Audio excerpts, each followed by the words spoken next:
Preparemos nuestro corazón para que podamos ver que Dios nos pueda hablar a nuestros corazones y especialmente que nosotros podamos cambiar nuestra vida cuando nosotros dejemos este lugar, por favor. Vamos a bajar nuestras cabezas y vamos a orar mientras vamos a la palabra de Dios para ver qué el Espíritu tiene que decir a nosotros.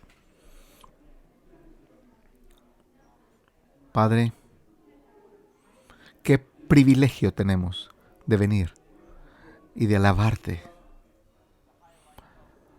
porque realmente la parte más alta de esta reunión es abrir tu palabra y saber de que tú nos vas a revelar tu palabra y cómo tú has escogido de haberla escrito para que nosotros la podamos estudiar de una generación a la siguiente generación. No es realmente como ese juego del teléfono que cuando llega otra persona y la vamos pasando, realmente va cambiando el mensaje, pero realmente esto no es así. Esta palabra es sin error. Es algo que nosotros podemos saber quién eres tú. No solamente cómo nos los has dicho, sino realmente cómo tú has actuado en el pasado. Así cuando nosotros miremos nuestra vida y miremos al futuro, nos da una confianza de cómo nosotros debemos de vivir nuestra fe. Porque nosotros venimos a darle gloria a un Dios vivo. Y es por medio de nuestras vidas, Padre, de que el mundo pueda ver, de que tú estás ahí. Por medio de nuestras acciones, actitudes y de que todo le da la gloria a Dios de lo que tu Hijo Jesucristo ha hecho por nosotros, muriendo por nosotros. Nosotros que estábamos perdidos en nuestros pecados, cuando el mundo vea nuestras vidas, cómo y dónde y por qué es que estamos así, nosotros podamos decirles a ellos, yo sé la respuesta, porque yo sé dónde tú has estado ahora y Dios me cambió a mí, porque Él me dio vida eterna por medio de su Hijo. Por favor, Espíritu Santo, háblanos a nosotros para que este tiempo sea bueno en ti. Lo oramos en nombre de Jesús. Amén. Por favor, si tienes tu Biblia, por favor, abre tu Biblia en Génesis 50, por favor, capítulo 50. Estamos en las últimas escenas del libro de Génesis, de que una vez más, realmente no recuerdo, yo empecé esta serie desde que estábamos en COVID, no sé realmente si ha sido bastante esto, desde el capítulo 37 al 50, es bastante. Hemos estado viendo la vida de José y nosotros podemos decir todo el tiempo que cuando hemos empezado esto, de que la historia de José no es realmente acerca de una historia sobre José. Todas sus preocupaciones realmente no son. Tenemos que recordarles que son principios de cómo nosotros debemos vivir nuestra vida para que Dios tenga la gloria en nosotros. Realmente es una pequeña sombra de la vida de Jacob. También nos muestra de que Dios siempre está mostrándonos la providencia de Dios y que podamos ver de que la semilla vino de la línea de Judá. Nos tenemos que dar cuenta en esta historia de que Dios siempre viene a tiempo y la providencia de Dios siempre es buena en nuestras vidas. Este es un aspecto que yo quiero estar predicando porque yo necesito esto, yo necesito recordarme a mí mismo la providencia de Dios en mi vida. El doctor Martin Joy ha dicho que esta doctrina es una de las doctrinas más definitorias del momento a finales del siglo XX. Y ahora en este principio necesitamos más. Steve Lawson dijo también recientemente, no hay explicación racional de lo que está sucediendo en el mundo aparte de la doctrina de la providencia de Dios. Para entender estas cosas y todas las cosas que nosotros nos pasan en las noticias de la noche, vamos a volvernos locos si no tenemos un entendimiento fundamental acerca de la providencia de Dios. Cuando nosotros empezamos a pensar acerca de la providencia de Dios, primero vemos acerca de la soberanía de Dios y vamos a ver más de eso la próxima semana, pero la soberanía de Dios nos remarca de que todo está bajo control de todas las cosas.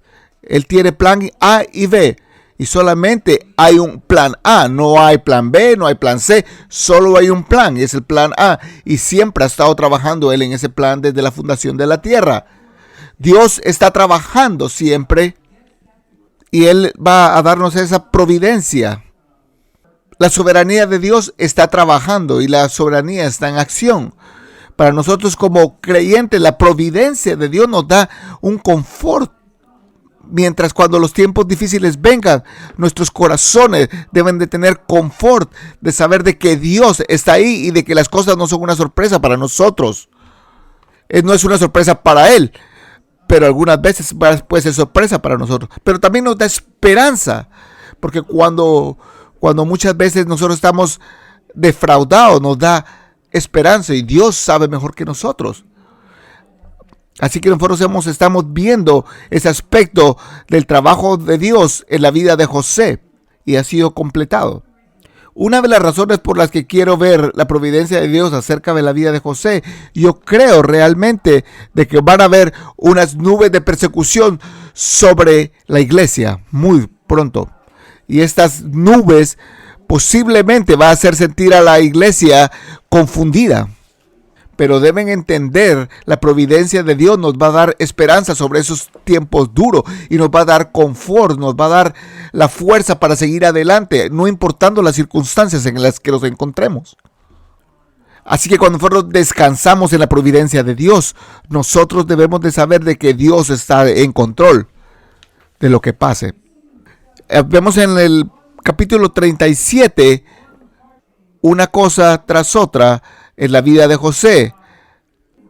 De primero vemos cómo José él fue vendido como esclavo a la casa de Potifar, luego fue vendido como esclavo igual, luego fue acusado de la violación por parte de la esposa de Potifar, estuvo ahí 2 años ahí en esa cárcel, luego también a través de la interpretación del sueño del copero y del panadero, y cuando él estuvo varios años ahí en la cárcel, Faraón sabía que necesitaba alguien que le interpretara y eso llamaron a José para que interpretara esos sueños. Luego, después de eso, él fue hecho primer ministro de la nación de Egipto. Así que empezamos a ver que por medio de la vida de José, él no entendía por qué tenía esa persecución, por qué él había sido separado de su familia, por qué él tenía que pasar todas esas acusaciones sobre él, diferentes pruebas que había pasado. Pero Dios estaba trabajando todo el tiempo porque vemos que Dios estaba con él. Él siguió adelante, él perseveró. Y la única confianza que él tenía era porque él estaba todo a su lado. Era porque él sabía de que Dios estaba con él. Ese fue su confort. Esa era su esperanza. Esa era su fuerza. Pero aún así, con las cosas que pasó José, había un gran plan que Dios tenía que llevar a cabo. Porque todas esas cosas pasaron en la vida de José para prepararlo cuando iban a venir esos 7 años de hambruna en Egipto. Que realmente José tenía que preparar a la nación de Egipto para que esos 7 años de hambruna, no importa qué tan rico eras, tú puedes comprar toda la comida que puedes comprar, pero después de 7 años ya no vas a tener dinero. Ellos tenían la comida, la gente tenía que venir así hacia Egipto para comprar de ellos. Dios estaba trabajando en la vida de José para llevar a su familia a Egipto, donde José estaba, para que todos estuvieran con José en Egipto y sobrevivir la hambruna, para poder guardar la línea que iba a venir de la tribu de Judá. Así que ellos iban a ser una gran multitud de gente salida de Egipto a los años venideros. José no tenía idea de lo que iba a pasar en su vida, pero vio la mano de Dios al final de todo este proceso. Así que estamos viendo la vida de José para entender cómo Dios trabajó. En Génesis 50 no solamente nos muestra la necesidad del pueblo de Dios de tener un corazón limpio, pero que Dios también nos quiere mostrar que Él es bueno, que Él está trabajando y que nosotros podemos creer en Él. Eso es lo que vamos a ver en estos aspectos para poder entender la providencia de Dios, para que las personas puedan entender de que tú no vengas la próxima semana y que te pierdas la parte importante de este pasaje. Esto es la próxima semana. Pero vamos a empezar a ver lo que dice el verso 15, 50-15 dice el pasaje que tenemos delante de nosotros. Mire el verso 15, dice, 50-15 dice, cuando los hermanos de José vieron que su padre había muerto, dijeron, ¿y si José nos guarda rencor y nos paga todo el mal que le hicimos? Entonces enviaron un mensaje a José diciendo, tu padre arremetió antes de morir diciendo, así dirás a José, te ruego que perdones la transgresión de tus hermanos y el pecado de ellos,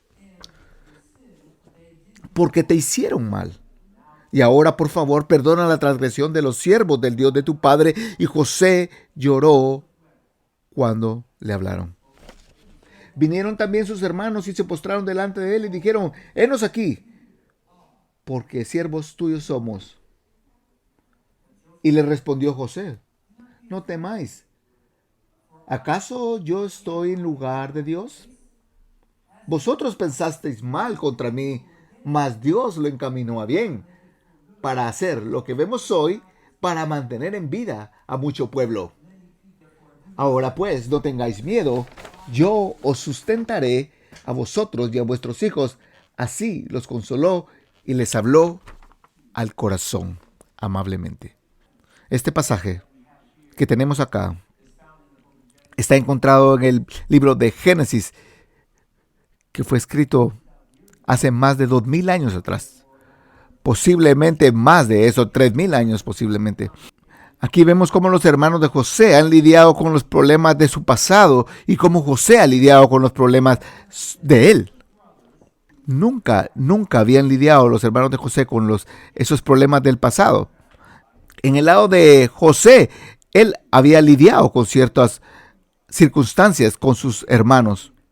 Así que tenemos un contraste de cómo tú debes de lidiar con las cosas del pasado y cómo no lo debes hacer dentro de tu vida. Cuando él vio a sus hermanos en Génesis 45, él realmente no tenía ninguna amargura. Él ya los había olvidado de lo que había pasado en el 45. Él ve a sus hermanos y los reúne y les dice, wow, estoy contento de haberlos visto. Por favor, traigan a la familia. Vengan acá, yo voy a ir a traerlos. Vivan aquí con nosotros, por favor, yo les voy a dar la mejor de esta tierra. Pero los hermanos, todo lo que ellos vieron fue su pecado y su culpa. Y toda la culpa que tenían contra José. Porque esencialmente ellos eran unos bullies contra José. Lo habían tratado muy cruel. Su corazón había mucha celo, mucha celosía en sus corazones. Porque nunca habían lidiado con ese problema de pedirle a Dios, a José, por perdón. Ese sentimiento lo estaba comiendo todo el tiempo.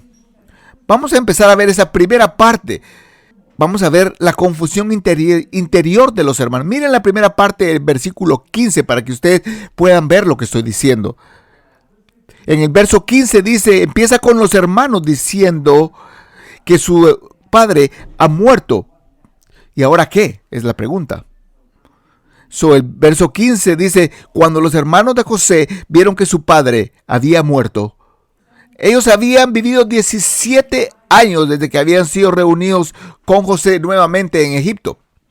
Y ellos empezaron a ver que había este sentimiento adentro de él, que no solamente uno lo tenía, sino todos los demás, los otros 10, ese pecado. Benjamín no era parte de eso porque Benjamín no era parte de ese problema. Estos 10 hermanos conspiraron contra José. Ellos empezaron a dar cuenta que las cosas no estaban correctas y que necesitaban poner su corazón correcto. Así que tenían una conciencia culpable. Desde que José tenía 17 años, habían pasado 17 años de la última vez que ellos habían hecho mal a José. Todo ese tiempo ellos eran culpables y ahora ese sentimiento está gritando dentro de ellos de que las cosas no son correctas porque su padre estaba muerto. Mire la próxima parte Cuando los hermanos de José vieron que su padre había muerto, ¿qué pasa si todo esto es un rencor el que lo tiene? ¿Cuál será el corazón de José para con nosotros realmente? La palabra hebrea dice tu guardar rencor. Es una palabra hebrea que significa oponerse a uno mismo, mantener la animosidad contra. ¿Qué pasa si José todavía está albergando animosidad y odio contra nosotros y no lo sabemos? Realmente eso es lo que está pasando en la mente, en los pensamientos. La razón por qué ellos estaban pensando esto es porque ellos pensaban también de esta manera. Ellos tenían pensamientos satánicos, tenían celosía en su corazón, tenían animosidad también dentro de ellos. Pero ahora que el padre estaba muerto, ahora había un sentimiento de culpa de ellos. Les estaba causando problemas. Ahora ellos había una culpabilidad y pensaban de que de parte de José José les iba a hablar mal a ellos. La siguiente parte dice, y nos paga y nos va a pagar por el mal que le hicimos. La palabra incorrecto en el inglés es un poquito suave. La palabra hebrea es realmente mal, miseria, angustia.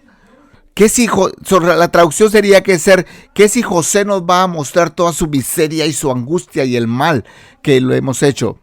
Realmente no es una incomunidad menor. Eran acciones malvadas que traían miseria realmente. Miseria en su corazón y también sobre el corazón de José. Así que tenían un miedo de que José, de que ya no iba a tener ninguna restricción y que realmente iba a dejar su ira correr hacia ellos. Acuérdense que la ley en ese entonces es posible que entiendan el hecho de el ojo por el ojo. Así que los hermanos hablaban entre ellos y estaban aterrorizados. Estaban aterrorizados de eso. ¿Qué va a hacer José si realmente está mal con nosotros? Ahora el padre ya se había muerto. Ahora él ya tenía la motivación para ponerse igual con ellos. Él era el primer ministro de Egipto y él podía hacer lo que él quisiera hacer con sus hermanos. El texto no lo dice, pero ellos estaban aterrorizados. ¿Qué está pasando aquí realmente? ¿Por qué ellos tienen tanto temor a José? Podemos ver que el gran problema aquí es que los hermanos de José nunca le habían pedido perdón a José por lo que ellos habían hecho. Así que tienen esa conciencia de culpabilidad. Y la conciencia es un mecanismo interno que nos ha dado a cada uno de nosotros para ayudarnos a saber cuál es correcto y cuál es incorrecto. Nosotros no podemos justificar realmente nuestro pecado. La conciencia nos dice esto es mal o esto está bueno. Ese es el trabajo de la conciencia por medio del Espíritu Santo. Todos tenemos ese mecanismo. Así que si sentimos culpabilidad, la única forma de quitarnos de esa culpabilidad que Dios nos ha dado la habilidad de pedir a esa persona perdón. Así que si ellos no habían confesado su pecado a José, ellos están con el temor de que José les va a pagar mal ahora a ellos. Eso es exactamente lo que pasa con José. En el verso 20 dice, en cuanto a mí, has hecho mal contra mí, pero Dios, realmente la palabra ahí tiene que recordarse que son cosas malas las que han hecho ustedes contra mí. Debemos de darnos cuenta que cuando el pecado no ha sido confesado en la vida de un creyente, es algo muy peligroso. No podemos guardar eso. Antes de proseguir con una relación, debemos de hacer las cosas correctas con esa relación. David dice en el Salmo 32, del 3 al 4, dice, cuando callé mi pecado, mi cuerpo se consumió a través de mis gemidos todo el día, porque día y noche tu mano pensaba sobre mí. Él se empezó a dar cuenta que su cuerpo se estaba consumiendo, en el caso de David. Porque de día y de noche tu mano pesaba sobre mí. Mi vitalidad se agotó como un calor febril del verano. Miren esas palabras. Mi vitalidad se agotó todo el día, dice la escritura. Tu mano estaba pesada sobre mí. Mi vitalidad estaba yéndose como el verano. Realmente, inclusive hasta en la noche yo me sentía mal. Esa es una conciencia culpable. En los versos 16 y 17 tratan de hacer algo al respecto. Y aquí vemos la súplica de los hermanos a José. Miren cómo esto pasa en el verso 16. Verso 16, por favor. Entonces enviaron un mensaje a José diciendo, es interesante, ellos no fueron a José a verlo cara a cara. No dice eso, ellos no querían hacer eso. ¿Qué hicieron entonces? Vamos a enviarle una carta. Eso es mejor. Si lo vemos, posiblemente no nos vas a ver otra vez. Así que mejor no se tomaron el riesgo. Vamos a darle una carta. Y ellos empezaron a decir en esta carta lo que su padre les había dicho, o lo que ellos pensaban que su padre pensaba. Entonces enviaron a un mensaje a José diciendo, y la parte dice, tu padre arremetió antes de morir. Vamos a parar un poco ahí.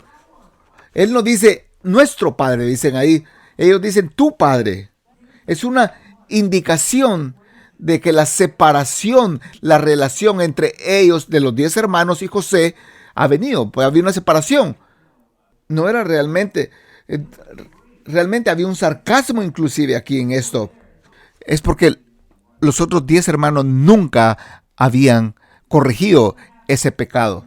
Cuando tú haces algo malo a otra persona, la relación se quebranta, se interrumpe y solamente una cosa va a volver a restaurar esa clase de relación. Porque realmente si tú nunca pides perdón, esa relación nunca se va. Ellos mandan un mensaje a José diciendo,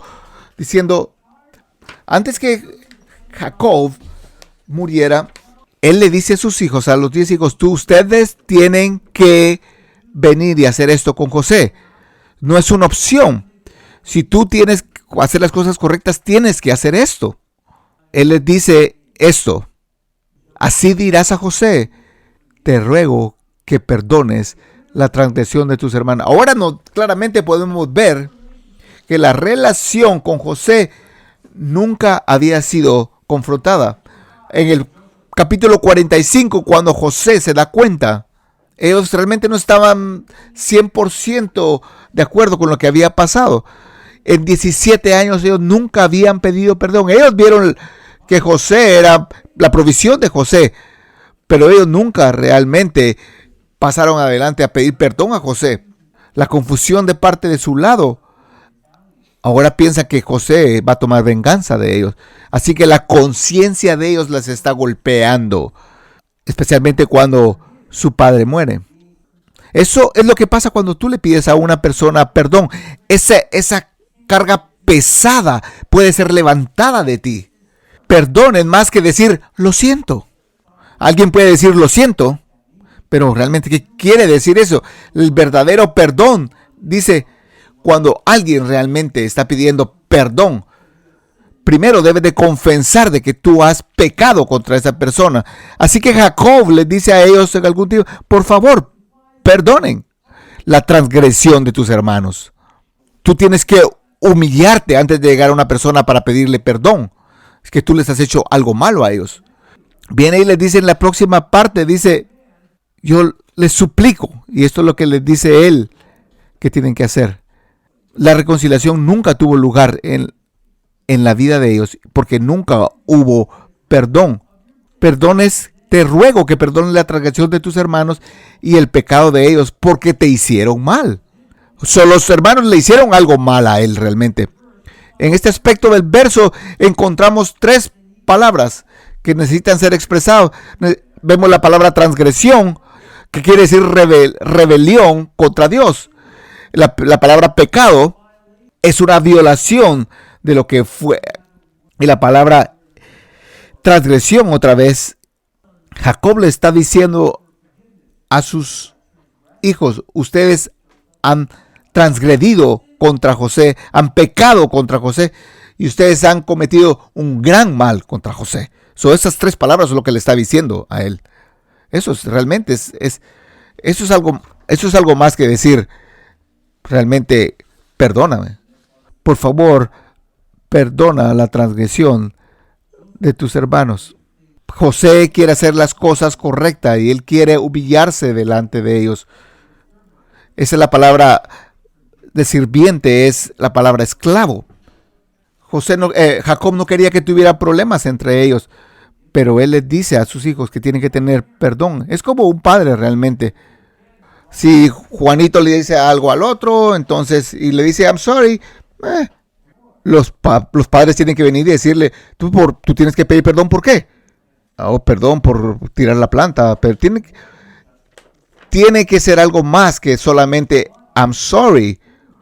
Tú tienes que nombrar el pecado.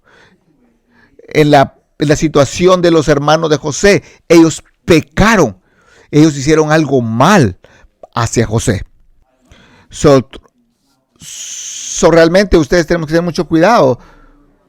No solo la palabra I love you, pero la palabra I'm sorry. No solo te amo, sino pedir perdón. Es algo que no viene realmente natural con nosotros. Posiblemente hasta con tu esposa, posiblemente es muy difícil decir perdonan, pero ¿de qué tú estás arrepentido? Tú tienes que poner en palabras lo que tú has hecho mal. Tú tienes que poner las acciones en palabras. Tú tienes que saber de que Dios es un Dios que perdona. Y tienes que empezar a entender lo que es el verdadero perdón. Y solamente ahí la relación puede empezar a crecer. Ellos habían cometido algo muy mal contra José y ahora tienen que pedir perdón a José. Posiblemente tú estás aquí y no has resuelto algunas áreas de pecado que tú has hecho mal a alguien en el pasado. Tú tienes que ir en pedir por perdón. Tú tienes que humillarte y preguntarles por perdón. O tu conciencia nunca te va a dar descanso hasta que tú estés lidiando correctamente con ese problema. Hemos visto en Santiago 5:16, dice, confesaos vuestros pecados los unos a los otros. Ese es un aspecto que tú tienes que ir y decirle a esa persona, yo he pecado contra ti, por favor, ¿me puedes perdonar? Eso realmente clarifica tu lado, pero también puede ser del lado de ellos. Pero tú tienes que hacer lo que tú tienes que hacer de parte de ti y pedir por perdón. Cuando alguien peca contra otra persona, tú tienes que ir y confesar tu pecado y preguntar por perdón. Pero el pasaje no termina ahí. En la última parte del verso 17 dice la respuesta de José a sus hermanos y dice, mira la parte y dice, y José lloró cuando le hablaron. Vemos otra vez la respuesta emocional de José de lo que había pasado en los últimos 17. No solamente lloró en el 45, en esa reunión que tuvieron con sus hermanos, pero ahora otra vez en el verso 17, en el capítulo 50, él llora otra vez. El texto implica que se reúne con sus hermanos e implica que se pidieron perdón. Cuando él ve a sus hermanos, él llora realmente enfrente de ellos. La palabra hebrea aquí significa llorar de dolor. Eso es lo que significa. Hay una reacción, es una reacción abierta y llorosa que José tiene frente a sus hermanos al enterarse de esta noticia. ¿Por qué llora José aquí? Creo que José le duele el corazón que todavía están luchando con esa carga y dudas de él por pensar que va a tomar represalias contra ellos. Él realmente llora por el dolor de sus hermanos y él se da cuenta de que ha sido a su falta de confesión de su pecado, porque nunca habían lidiado con esto. Por eso llora José. Tienes que entender de que yo como hombre realmente muchas veces no lloro, especialmente cuando estoy pecando contra alguien. Llorar no es solamente falta de hombría. En Lucas 19, una semana antes de que Jesús fuera a la cruz, está fuera de Jerusalén, ve a Jerusalén y él llora sobre Jerusalén, sabiendo de que en un periodo corto de tiempo Jerusalén va a ser borrado del planeta, destruido. Y él llora por Jerusalén. Eso es la misma forma que tenemos acá. Es obvio de que José, de parte de él no había problema. Realmente en el 45 él ya había resuelto con eso. Ellos nunca habían pedido perdón a él. Así que José no mantenía ningún sentimiento contra ellos. De parte de José todo estaba bien. Así que ahora vamos a ver. Ahora vemos Acuérdense que ya en el 45 José ya los había perdonado a ellos. Posiblemente hay alguien que está aquí y que siente el peso de haber sido bully por alguien, de haber sido maltratado por alguien, porque alguna situación se malentendió inclusive. Posiblemente entre miembros de la familia, entre esposos, entre colegas en el trabajo. Nosotros somos los recipientes de este tratamiento. Alguien nos hizo mal a nosotros. José tuvo la habilidad de perdonar porque su confianza estaba en Dios. Tú vas a estar sorprendido cuántas veces un pastor o una persona va a dar consejo cuando las personas están lidiando con este problema, cuando ellos han dejado de perdonar o de pedir perdón. Ellos sienten el peso, les duele por haber sido maltratados por alguien más en el pasado. Esto también puede pasar dentro de la iglesia. Cuando en la iglesia hay situaciones y no han sido, y las personas que están afuera ven estas reacciones en nosotros, entonces se supone que nosotros somos aquellas personas que debemos de ir en la extra mía, somos personas que deberíamos de perdonar. Pero tú vas a muchas iglesias, pero realmente eso no está pasando en muchas iglesias. Personas en la iglesia, cuando el mundo viene, lo ven como algo fracturado, amargado, guardando rencor uno al otro, egoístas, fríos, implacables, que no perdonan. Vienen a la iglesia, se sientan y ellos se dan cuenta. No es que sea realmente detrás sea malo, pero eso es lo que muchas veces ellos escuchan en la iglesia. No hay palabras, no hay edificación. Solo están, muchas veces están sentados. Oh, ¿qué me ha hecho el pastor? ¿Qué me ha hecho los miembros en el pasado? Perdona. Déjalo ir. Deja que Cristo lleve esa carga por ti. No lleves esa carga contigo. La iglesia no es un lugar perfecto. Yo en algún momento te voy a defraudar y te voy a pedir por tu perdón. Va a pasar eso. Debemos de ser personas que perdonamos. Así que José no tenía problemas con el perdón. Todo lo que sus hermanos les habían hecho, las transgresiones, la miseria que le habían hecho a él. Realmente el problema era del lado de los hermanos. Ellos tendrían que haber pedido perdón también a José por lo que le habían hecho. Imaginen una iglesia que puede hacer de esa manera. Que trabajemos por medio del perdón y ser recipientes del perdón inclusive. Eso es lo que estamos llamados a hacer. Miren lo que Pablo dice en Efesios 4:32. Dice: no contristéis el Espíritu Santo de Dios, por el cual fuiste sellados para el día de la redención. Que toda amargura, ira, clamor, calumnia sean quitados de ustedes, junto con toda malicia. Sed benignos unos con otros, misericordiosos, perdonándonos unos a otros, así como Dios también os perdonó a vosotros en Cristo. ¿Por qué nosotros debemos de perdonar? Si Dios te perdona a ti por tu pecado, tú puedes perdonar a otros. Cuando ellos te hagan mal a ti, perdona.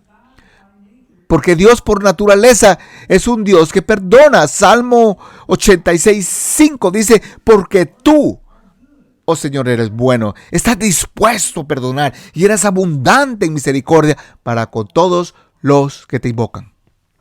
Si Dios nos perdona en formas inmesurables, librándonos del infierno, nosotros deberíamos de estar dispuestos a perdonar a otros. En Lucas 17:13 dice: mientras Jesús estaba muriendo en la cruz, Jesús le dice: Padre, perdónalos, porque no saben lo que hacen.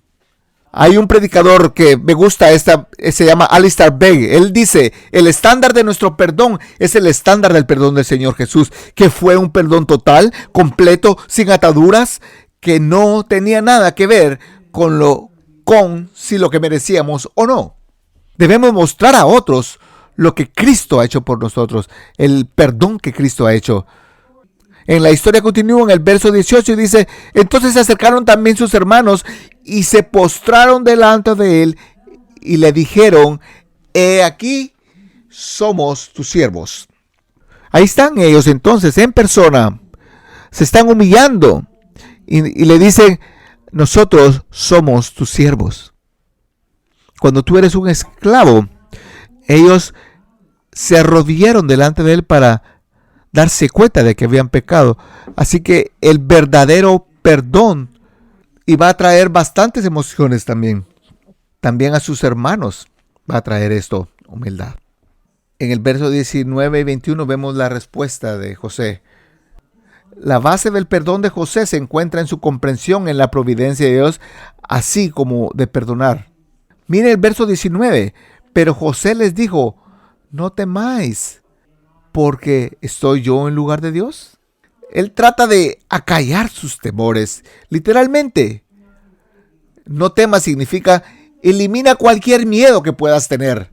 Eso es lo que le está diciendo. Yo no le voy a decir nada contra ustedes. Yo no voy a tomar represalias contra ustedes. No me voy a vengar de ustedes. Él les dice 2 veces, no tengas miedo. E inclusive en el versículo 21, Dios ya los ha perdonado. Eso no, ni siquiera él les guardaba rencor. Pero José no estaba en esa posición. Escucha lo que va a pasar, porque Dios ha hecho un trabajo en el corazón de José. Y la provisión de Dios, de lo que Dios está tratando de hacer. Dice, porque yo estoy en el lugar de Dios. ¿No estoy en el lugar donde Dios me ha puesto? Está diciendo, yo estoy en el lugar de Dios. Estoy en el lugar de Dios. Dios usó tus malas acciones y pecado hacia mí y me ha colocado realmente donde Él quiere que esté. Dios tiene un plan más grande que estaba en marcha que el de enviarme a la esclavitud. Dios tiene un plan más grande y su plan era enviarlo a la esclavitud.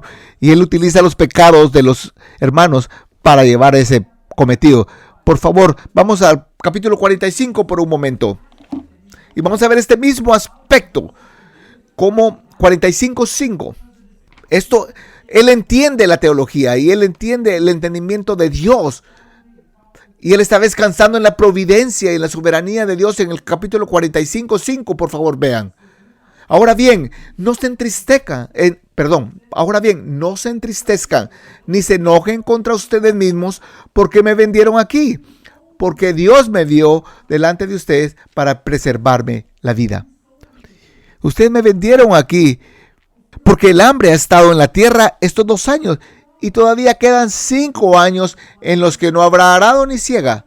Dios me envió delante de ustedes para preservarles un remanente en la tierra y para mantenerlos con vida por medio de una gran liberación. Y él va y dice, explica más y más de eso, pero yo solamente quiero parar ahí. No fueron ustedes los que me enviaron. Dios, repite él, fue el que me puso acá, porque él tenía un plan más grande que esto para mí. Así que el plan de Dios era salvar a su pueblo de la hambruna que venía. Él necesitaba proveer para ellos para que no perecieran como pueblo. Pero lo más importante es que la línea de la promesa a través de Judá sería protegida para que el Mesías viniera. Dios estaba llevando el plan que él mismo había hecho. Era un plan maravilloso. Y él entiende que esto era parte del plan de Dios para planear exactamente a dónde necesitaba estar. Por favor, vamos al capítulo 50 y vamos al verso 20. 50-20, por favor, de regreso. Él tiene la habilidad de perdonar por su teología, porque él entendía a Dios. Y él dice, en cuanto a ti, hiciste mal contra mí. Esa palabra significa en hebreo planear cuidadosamente, calcular algo. Sus acciones fueron muy bien pesadas, conspiraron cuidadosamente para hacerle mal a José.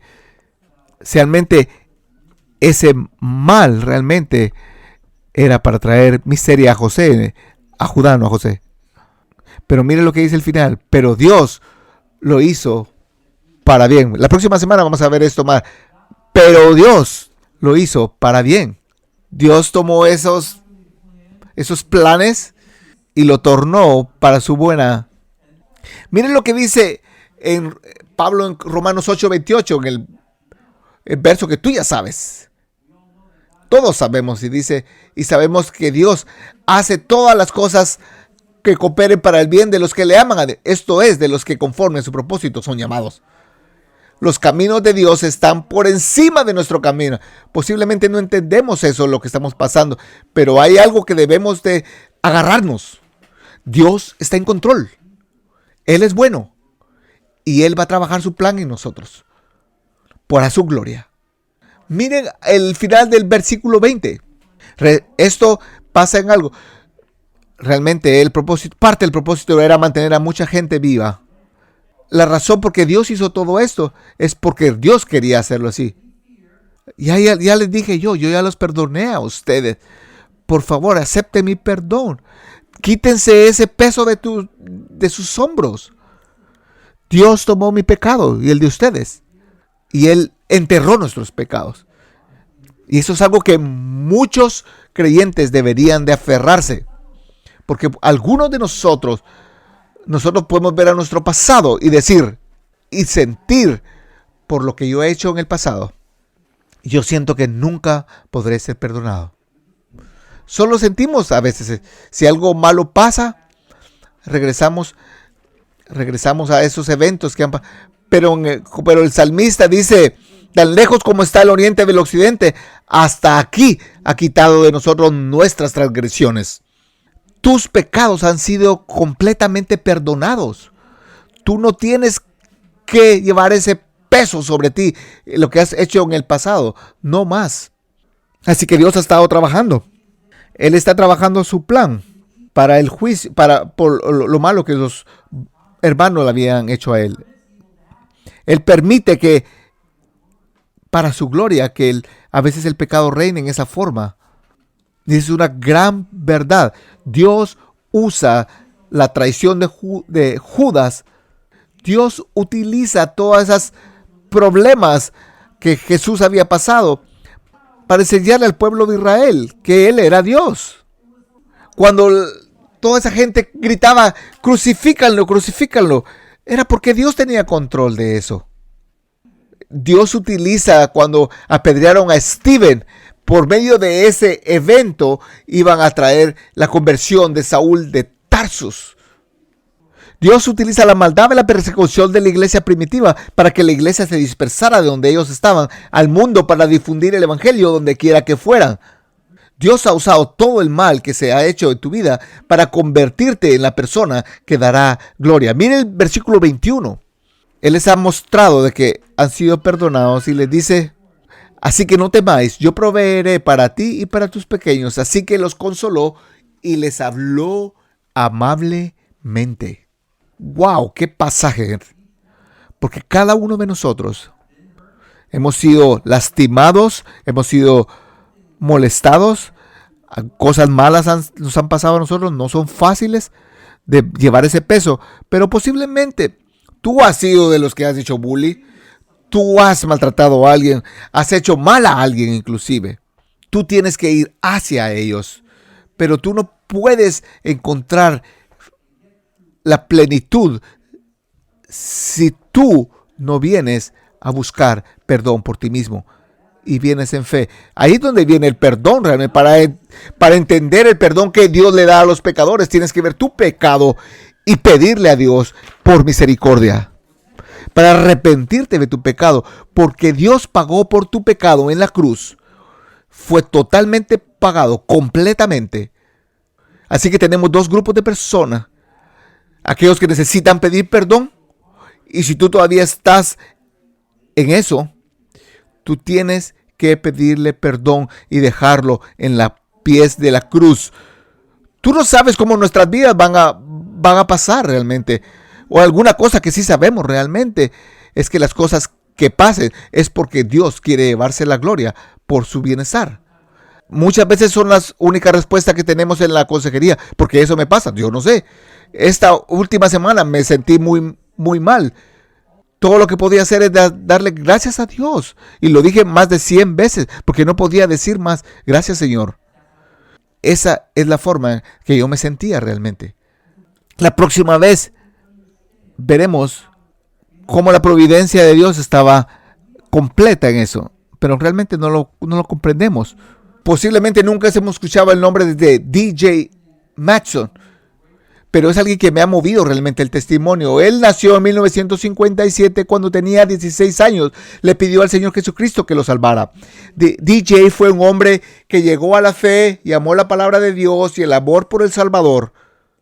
Conoció a su esposa Judy, que asistía a la universidad, y se casaron después de que él se graduó. Consiguió un trabajo como químico y tendría una carrera exitosa. Sentía el anhelo de enseñar la palabra de Dios, pero se sentía inadecuado. Un día alguien le dio una Biblia de estudio de MacArthur que le ayudó a abrir su comprensión de la palabra. Su amor por la palabra, explotó cuando regresó de un viaje misionero a Myanmar en el verano de 2019. Mientras estaba allí, DJ predicó su primer sermón expositivo por primera vez con la ayuda de 2 exalumnos de Masters. Llegó al lugar donde quería retirarse y se preguntaba qué hacer a continuación. Estaba en los 60s. ¿Qué voy a hacer ahora? Todavía sentía el anhelo de enseñar la palabra de Dios a los demás. El Señor permitió que él y su esposa se mudaran a California y comenzaran a asistir a la iglesia de Comunidad de Gracia. Le preguntó a la Universidad de Maestría si podía ayudar en el departamento de ciencias de alguna manera, lo que lo llevó a un puesto de profesor. Todavía sentía el anhelo de exponer la palabra de Dios y necesitaba asistir al seminario de maestros que tenía a mediados de los 60. Se matriculó en el seminario del 2019. El pasado 8 de mayo de 2022 llegó el momento de la graduación del seminario. La canción Pompa y Circunstancia llenó el aire de la iglesia de la Comunidad de la Gracia. Después de todas las ceremonias que se llevaron a cabo en la graduación, era hora de los graduados que se presentaran. Cuando llegó su turno, subió al escenario para obtener su título. Primero estrechó la mano de John MacArthur. Luego se dirigió al doctor Nathan Busenitz, quien le otorgó la tradicional capucha roja sobre los hombros de DJ, y su última parada fue el doctor Chao Abner, el presidente del seminario. Le estrechó la mano y movió su borla de la derecha a la izquierda de su gorra, quien le dijo: DJ, bien hecho. Era un graduado de ese seminario a ese punto. DJ se giró y miró hacia el público y comenzó el descenso del escenario. Cuando llegó al pie de las escaleras, se detuvo y se desplomó al piso, se cayó al piso y entró instantáneamente en la gloria, donde se encontró cara a cara con su Salvador, el Señor Jesucristo, porque Dios le haría eso a él y a su esposa, y porque él le dijo: bien hecho, mi fiel. ¿Por qué Dios le haría eso a él y a su esposa? La única respuesta que tengo es la providencia de Dios en acción. Si esa historia te mueva, tú no entiendes la providencia de Dios y tú necesitas venir aquí la próxima semana, porque vamos a ver la providencia de Dios. Vamos a orar. Padre, mucho más podríamos decir, pero nosotros tenemos la próxima semana. Nosotros queremos preparar nuestro corazón para la mesa, para la comunión. La comunión es una celebración de lo que Dios ha hecho por nosotros en la cruz. Antes que Él dejara, Él nos dio un mandamiento de recordar, porque nosotros tenemos la tendencia de olvidarnos. Esto realmente es un símbolo de lo que Él ya hizo. Quebrar su cuerpo por nosotros, pero también por la sangre que necesitaba ser derramada por el perdón de nuestros pecados. Padre, nosotros te pedimos de que nuestros corazones estén preparados, de que nosotros podamos venir y tomar parte, el gozo de la celebración que viene de recordar lo que nuestro Señor ha hecho por nosotros en el pasado. Gracias, Señor, en el nombre de Jesús lo oramos.